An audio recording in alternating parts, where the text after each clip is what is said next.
मयत डॉक्टरच्या हातावरचं लिखाण खोटं. डॉक्टरच्या बहिणीचा दावा हादरवणारा. सुसाईड नोट बनावट प्रकरणाला नवं वळण. सातारा डॉक्टर प्रकरणी खूप नवनवीन खुलासे समोर येत आहेत आणि सर्वात महत्त्वाचा ठरलेला जो पुरावा ज्यामुळे आरोपींची नावं समोर आली होती ते म्हणजे मृत्यूपूर्वी डॉक्टर मुंडेंच्या हातावर सापडलेली ती नोट. त्या नोटवरूनच पोलिसांना आरोपीचा पत्ता लागला आणि प्रकरण एका दिशेने सुरू झालं होतं. नंतर मग तिने लिहिलेली 4 पानी तक्रार समोर आली. खासदार त्यांच्या पीएचा उल्लेख समोर आला. पण या प्रकरणाचा एक मजबूत आणि ठोस पुरावा होता ती म्हणजे ती नोट. आता मुंडेंच्या बहिणीने त्या नोटबद्दलच खळबळजनक दावा केला आहे. तो दावा काय आहे ते अक्षर संपदा मुंडेंचं नाही असं त्या का म्हणत आहेत हे जाणून घेऊयात. त्या नेमकं काय म्हटले आहेत ते पूर्वी पाहूयात. माध्यमांना प्रतिक्रिया देताना डॉक्टर संपदा मुंडेंच्या बहिणीचं असं म्हणणं आहे की तिचं अक्षर मी ओळखू शकते. तिने मृत्यूपूर्वी नोट लिहिली असावी पण ती गायब केली असणार आणि काही लोकांना वाचवण्यासाठी या लोकांची नावं समोर करण्यात आली आहेत. तिच्या 4 पानी तक्रारीत पाहिलं तर खूप खाडाखोड आहे. त्यामुळे अक्षर नीट ओळखू येत नाहीये. तिच्या आरोपींना फाशीची शिक्षा झाली पाहिजे. डॉक्टर मुंडेंच्या बहिणीने दिलेल्या प्रतिक्रियेनंतर आता सर्वत्र खळबळ माजली आहे. मुंडेंच्या या प्रकरणात आणखी कोणतं मोठं प्रकरण लपलं आहे का? मुंडेंनी खरंच ती नोट स्वतः लिहिली आहे का? कोणाला वाचवण्यासाठी कोण हे सर्व करत आहे ही तर आता येणारी वेळ आणि चौकशीच सांगेल. तुम्हाला या प्रकरणी काय वाटतं आम्हाला कमेंटमध्ये नक्की कळवा. मयत डॉक्टरच्या हातावरचं लिखाण खोटं. डॉक्टरच्या बहिणीचा दावा हादरवणारा. सुसाईड नोट बनावट प्रकरणाला नवं वळण. सातारा डॉक्टर प्रकरणी खूप नवनवीन खुलासे समोर येत आहेत आणि सर्वात महत्त्वाचा ठरलेला जो पुरावा ज्यामुळे आरोपींची नावं समोर आली होती ते म्हणजे मृत्यूपूर्वी डॉक्टर मुंडेंच्या हातावर सापडलेली ती नोट. त्या नोटवरूनच पोलिसांना आरोपीचा पत्ता लागला आणि प्रकरण एका दिशेने सुरू झालं होतं. नंतर मग तिने लिहिलेली 4 पानी तक्रार समोर आली. खासदार त्यांच्या पीएचा उल्लेख समोर आला. पण या प्रकरणाचा एक मजबूत आणि ठोस पुरावा होता ती म्हणजे ती नोट.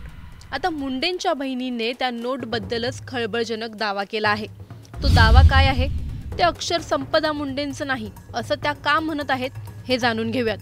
त्या नेमकं काय म्हटले आहेत ते पूर्वी पाहूयात. माध्यमांना प्रतिक्रिया देताना डॉक्टर संपदा मुंडेंच्या बहिणीचं असं म्हणणं आहे की तिचं अक्षर मी ओळखू शकते.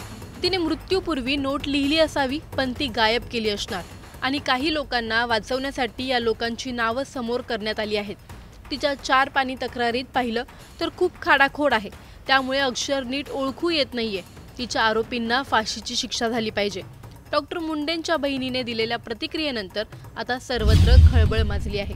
मुंडेंच्या या प्रकरणात आणखी कोणतं मोठं प्रकरण लपलं आहे का? मुंडेंनी खरंच ती नोट स्वतः लिहिली आहे का? कोणाला वाचवण्यासाठी कोण हे सर्व करत आहे ही तर आता येणारी वेळ आणि चौकशीच सांगेल. तुम्हाला या प्रकरणी काय वाटतं आम्हाला कमेंटमध्ये नक्की कळवा.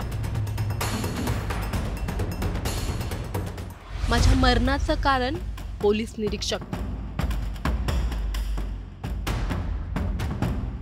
माझ्यावर 4 वेळा अत्याचार. हातावर लिहिलेली ती शेवटची नोट आणि डॉक्टर तरुणीने उचललेलं टोकाचं पाऊल.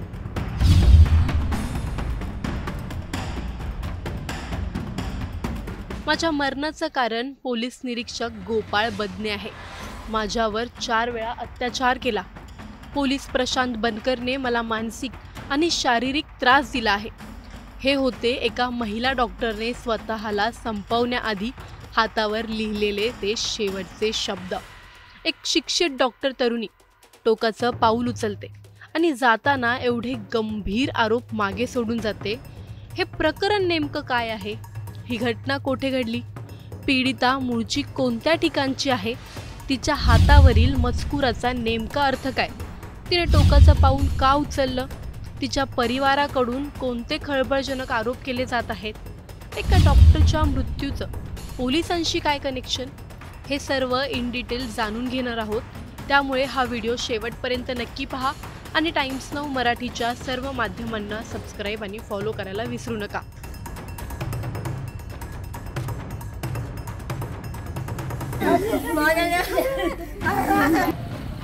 सर्वप्रथम ही दृश्य पहा. हा आक्रोश आहे त्या पीडित डॉक्टर तरुणीच्या घरच्यांचा.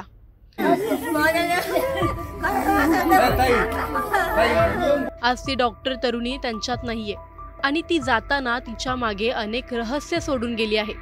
आई वडिलांनी कष्टाने लेकीला डॉक्टर केलं असेल आणि आज त्याच तरुणीचा मृतदेह पाहून त्यांच्यावर काय परिस्थिती ओढवली असेल याची तर आपण कल्पनाच करू शकत नाही. नेमका असं काय गुन्हा असेल त्या डॉक्टर तरुणीचा ज्यामुळे तिला हे टोकाचं पाऊल उचलावं लागलं असेल आणि असं काय चुकलं असेल त्या आई वडिलांचं जे आज हे दिवस पाहतायत. आज त्यांच्या डोळ्यातून अश्रू थांबत नाहीयेत. एका करप्ट सिस्टीमचा विरोध करणाऱ्या तरुणीने अखेर हार का मानली असेल? प्रकरणाच्या मुळाशी जाऊयात. फलटण येथील उपजिल्हा रुग्णालयात काम करणारी ती पीडित डॉक्टर तरुणी गुरुवारी 23 ऑक्टोबरच्या संध्याकाळी त्यांनी स्वतःचं जीवन संपवल्याची घटना समोर आली. फलटणला जरी कार्यरत असल्या तरी पीडित तरुणी ही मूळची बीडची आहे. मागील 2 वर्षांपासून ती फलटणच्या रुग्णालयात कार्यरत होती. त्यांनी स्वतःचं आयुष्य देखील फलटणमधील एका हॉटेलमध्ये संपवलं. प्रकरणाची माहिती पोलिसांना मिळताच त्यांनी तात्काळ त्या ठिकाणी धाव घेतली. मृतदेह ताब्यात घेतला आणि तपास केला असता हे स्वतःला संपवण्याचं प्रकरण आहे हे समोर आलं. त्यांनी हे टोकाचं पाऊल का उचललं? रुग्णालयातील वरिष्ठ प्रशासनाकडून त्यांच्यावर काही दबाव होता का? या प्रकरणात आणखी कोणी इन्व्हॉल्व्ह होतं का?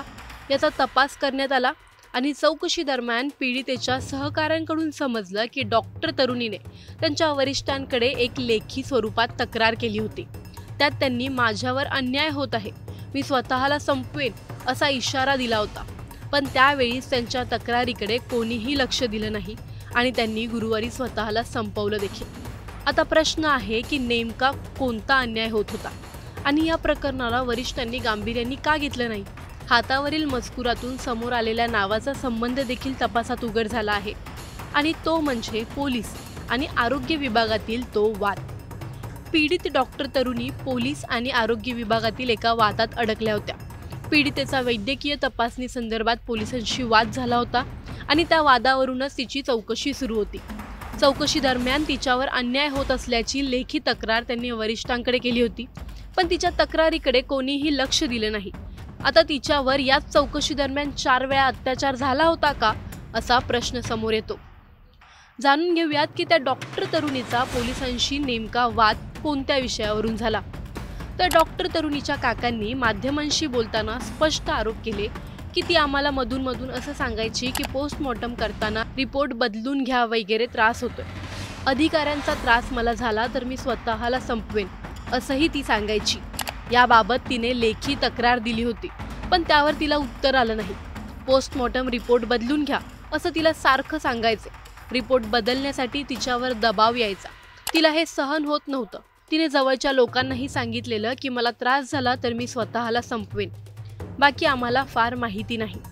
आता डॉक्टर तरुणीच्या नातेवाईकांनी केलेल्या आरोपानुसार तिच्यावर पोस्टमॉर्टम रिपोर्ट बदलण्यासाठी दबाव असायचा.